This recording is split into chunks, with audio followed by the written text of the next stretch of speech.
Harimau adalah binatang yang amat dihormati bagi masyarakat Tapanuli. Bahkan di desa-desa yang dekat dengan hutan, biasanya orang takut menyebut kata harimau. Ya, orang sering menyebutnya dengan sebutan opungi, yang artinya kakek atau buyut.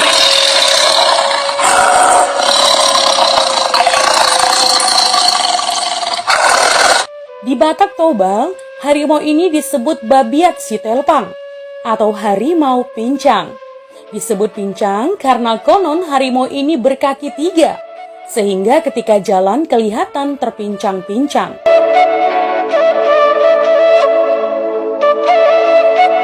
Dimulai dari keturunan si Raja Batak yang melahirkan kembar laki-laki dan perempuan, yakni si Boru Pareme dan Saribu Raja.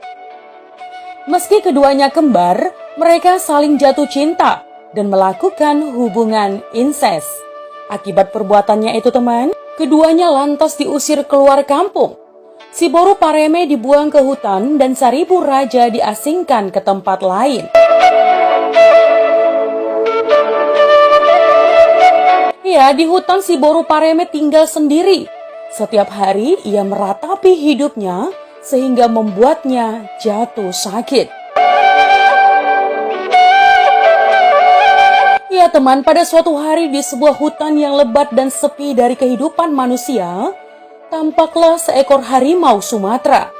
Dari kejauhan, harimau sudah melihat ada rusa dan memasang kuda-kuda untuk segera menerkam si rusa tersebut. Harimau pun mencengkeram erat rusa dan memakannya dengan lahap. Karena terlalu lahap, salah satu rusuk rusa itu tersangkut di kerongkongan si harimau. Harimau pun merasa kesakitan. Ia terus berjalan hendak mencari pertolongan. Karena rusuk yang ada di dalam tenggorokannya mulai melukai bagian leher harimau. Sampailah si harimau di salah satu rumah yang ada di dekat hutan.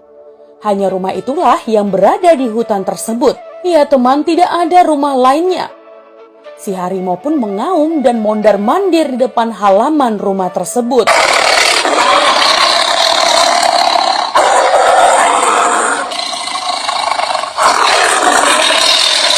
Ternyata di dalam rumah itu ada seorang perempuan yang tinggal di sana dan dalam posisi sedang hamil besar.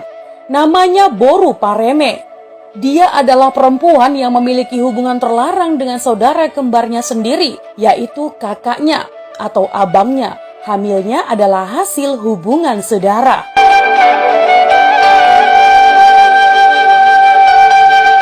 Boru Pareme dan saudara kembarnya Saribu Raja dibuang di hutan oleh saudaranya yang lain.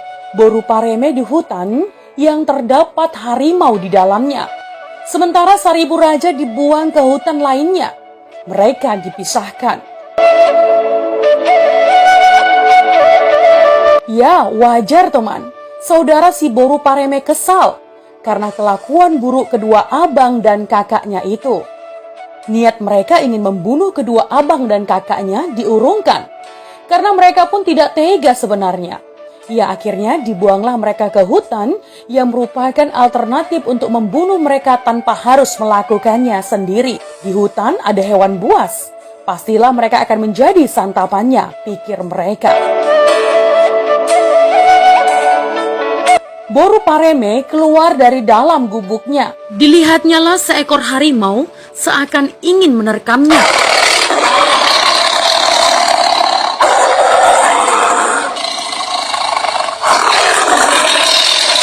Biarlah aku mati jikalau harus diterkam oleh harimau ini. Aku siap, ucap si Boru Pareme dalam hatinya.